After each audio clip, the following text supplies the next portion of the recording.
Salam sejahtera dan salam keluarga Malaysia. Saya Bumawin dalam Berita Pagi Sarawak edisi Isnin 14 Mac. Cadangan menambah kerusi Parlimen serta persempadanan semula kawasan pilihan raya di negeri Sarawak dan Sabah perlu dibuat melalui proses perundangan yang betul seperti terkandung dalam perkara 113 Perlembagaan Persekutuan. Menteri di Jabatan Perdana Menteri Parlimen dan Undang-Undang Datuk Seri Dr. Wan Junaidi Tuanku Jaafar berkata, berdasarkan perkara 113 tersebut, sebarang kajian semula persempadanan hanya boleh dilakukan dalam masa 8 tahun sekali. Datuk Seri Dr. Wan Junaidi memberitahu kajian semula persempadanan yang terakhir untuk Sarawak adalah pada 2015 dan Sabah pula pada 2017. Jelasnya untuk Sarawak penambahan kerusi Parlimen ia hanya akan berlaku selepas 8 tahun iaitu pada 2023 dan satu kajian akan dibuat pada masa itu. Tambahnya selepas tempoh 8 tahun itu, satu jawatan kuasa akan melihat kepada keperluan persempadanan semula yang akan dipengusikan oleh Premier Sarawak dan Ketua Menteri Sabah. Datuk Seri Dr. Wan Junaidi berkata, menerusi jawatan kuasa ini, mereka akan salurkan permohonan bagi persempadanan kepada Kerajaan Persekutuan.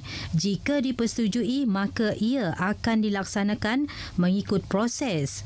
Beliau ditemui pemberita selepas menghadiri program Mesra Bersama Rakyat di Kampung Tanjung Bakor, Kuching. Baik, sementara itu, Suruhanjaya Pilihan Raya SPR belum mengenal pasti permasalahan yang timbul berkaitan pelaksanaan undi 18 yang pertama kali dibenarkan mengundi dalam Pilihan Raya Negeri PRN Johor pada Sabtu lalu. Menurut Menteri di Jabatan Perdana Menteri Parlimen dan Undang-Undang, Datuk Seri Dr. Wan Junaidi Tuanku Jaafar, pihak SPR hanya akan dapat mencari masalah mengenai perkara itu setelah pilihan raya berakhir. Datuk Seri Dr. Wan Junaidi menjelaskan isu alamat tempat tinggal tidak sama dengan alamat yang didaftarkan di dalam kad pengenalan berkemungkinan antara penyebab pengundi mudah gagal keluar mengundi.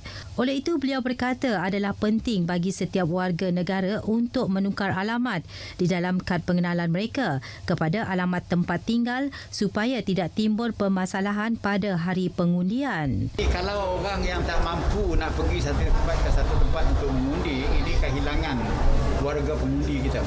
Jadi itulah pentingnya supaya tiap-tiap individu di mana tempat dia diam, menampak, berhenti, di situlah patutnya IC nombor itu diubah alamatnya.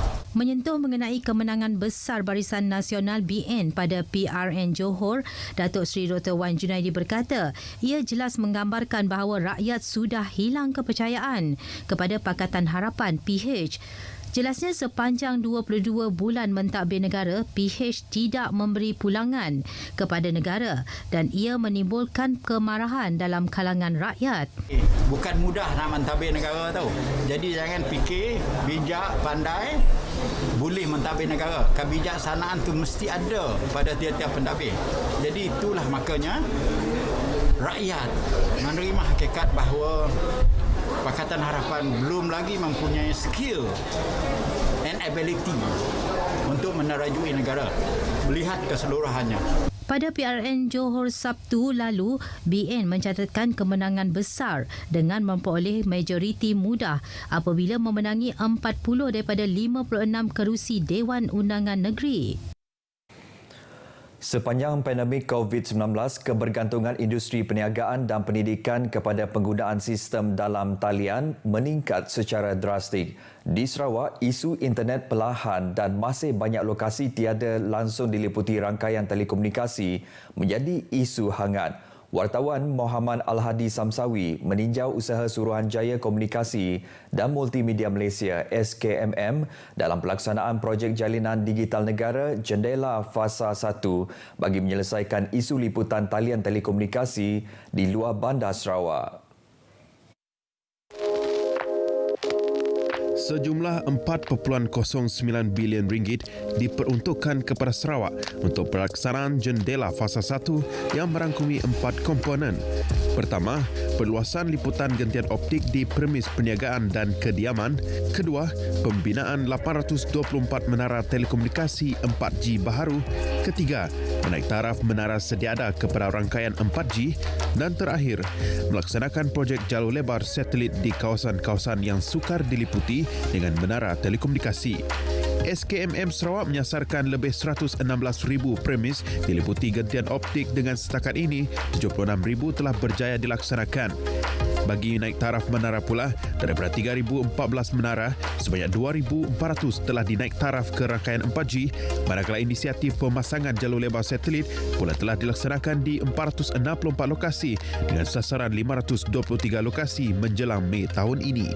Manakala sebanyak 82 buah menara telekomunikasi baru juga telah pun siap dibina. Semua projek ini akan insya-Allah kita akan cuba siapkan pada tahun inilah. Cumanya yang untuk projek menara telekomunikasi tadi itu mengambil masa antara 15 hingga 18 bulan, yang 700 lebih tadi tu. So paling lewat pun kita akan siapkan adalah pada suku ketiga tahun hadapan. Jelas Adiman, projek pembinaan menara baru dan naik taraf menara sedia ada kini sudah mula memberikan impak positif kepada penduduk di luar bandar Sarawak. Antara yang mendapat manfaat adalah penduduk di 10 buah rumah panjang di sekitar Bayan Ulu Mukah. Menara telekomunikasi di kawasan terbabit telah dinaik taraf ke rangkaian 4G baru-baru ini. Line telefon belum naik taraf tu sudah ada dulu, tapi tidak berapa kuat. Tapi sudah pasang tawa tu dia mau kuat lagi dia. Sekom pun ada, DJ pun ada sini. Semua pun ada semua tu dah. Dulu susah lah kalau kat rumah ni macam tak ada line lah. Kalau nak ada line tu mesti keluar lah cari lepak kah, keluar sana ke kantin kah baru ada line. Sekarang okey lah. Sekarang baru tahun ni lah okey sikit. Tidak payah lepak-lepak pergi keluar ke rumah saja dah ada line. Bila ada dapat video call tu selalulah dengan anak, cucu. Memang ada video call punya. Sekira hari-hari lah. Mau jumpa cakap dengan anak, cucu. Mau apa khabar. Kita senang lagi. Sebab kita orang tua tu kalau sudah ada cucu tidak senang juga. Mau jumpa anak. Sebab diorang kerja di jauh. Bentuk muka bumi mencabar, taburan penduduk yang berserak dan jauh di antara satu sama lain merupakan antara cabaran yang perlu ditempuhi ke arah meluaskan infrastruktur digital di Sarawak. Ditambah dengan cabaran dari segi logistik, sudah pastinya tugas digalas oleh SKMM untuk melaksanakan projek jendela di Sarawak ini tidak mudah. Namun ia tetap dilaksanakan untuk menyokong sasaran kerajaan Sarawak ke arah sebuah negeri maju menjelang 2030. Perancangan sudah dibuat, projek juga sudah dijalankan. Diharapkan setelah siapnya semua inisiatif di bawah jendela fasa pertama ini, kita tidak lagi mendengar berita anak-anak Sarawak terpaksa memanjat bukit untuk mendapat liputan internet bagi tujuan pendidikan mereka. Kita tidak lagi mendengar cerita nak hadir temu dega secara dalam talian pun. Ibu bapa terpaksa membina pondok kecil di lokasi liputan internet yang kuat. Muhammad Al-Hadi Syamsawi, Berita RTM.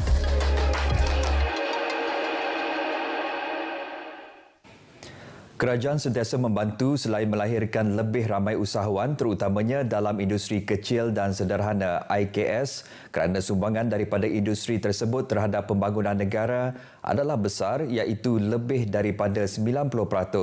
Setiausaha Politik kepada Premier Sarawak Sarkawi Suhaili berkata, bantuan tersebut termasuk kemudahan pinjaman yang ditawarkan melalui agensi-agensi berkaitan di samping menawarkan kursus atau seminar untuk membantu golongan itu.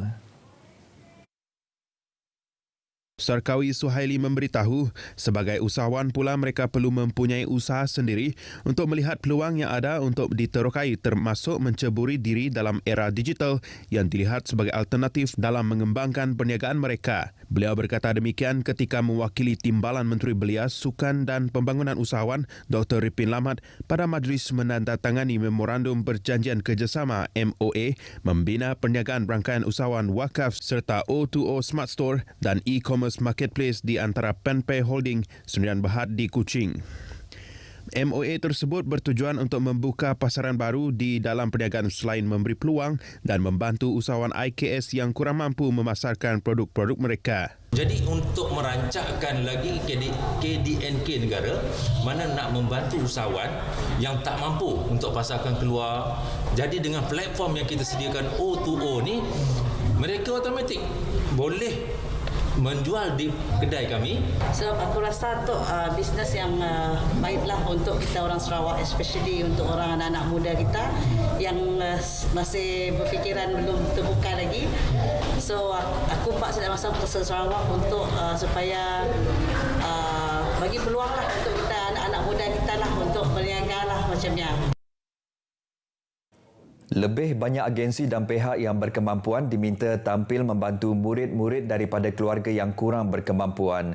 Timbalan Pengarah Sektor Pembangunan Murid Jabatan Pendidikan Negeri Sarawak Zamzaitul Akmal Hisham Ahmad berkata, dengan adanya sokongan daripada pihak yang berkemampuan, ia sekaligus memberi kelegaan kepada anak-anak dalam mendapatkan pendidikan berkualiti. Beliau menambah, tidak semua murid-murid di negeri ini mendapat kelengkapan pendidikan yang mencukupi. Justru, sokongan komuniti setempat amat diharapkan. Zamzaitul Akmal berkata demikian pada majlis perasmian program Back to School 2.0 Zon Sarawak di Masjid Jamik Kuching. Seramai 800 murid-murid di kawasan Kuching, Padawan dan Semarahan mendapat manfaat daripada program tersebut. Jumlah kes jangkitan COVID-19 di Sarawak masih merekodkan 4 angka hari ini iaitu 1,354 kes malam. Menurut Jawatankuasa Pengurusan Bencana Negeri JPBN Sarawak, daripada jumlah kes itu, 13 kes merupakan kategori 3, 4 dan 5.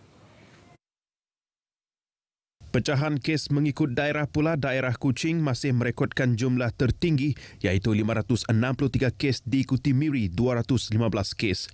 Daerah-daerah lain turut merekodkan kes baru iaitu di bawah 98 kes, manakala daerah Julau, Matu, Pusa, Sebauh, Bukit Mabong dan Song tiada merekodkan kes baru semalam.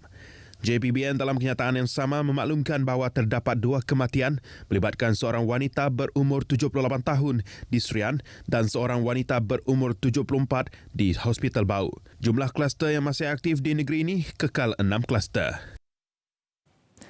Saudara, sekian berita Pagi Sarawak edisi Isnin 14 Mac. Keluarga Malaysia, segera lakukan ujian saringan kendiri jika anda mempunyai gejala untuk memastikan rantaian COVID-19 dapat diputuskan. Salam sejahtera dan salam hormat.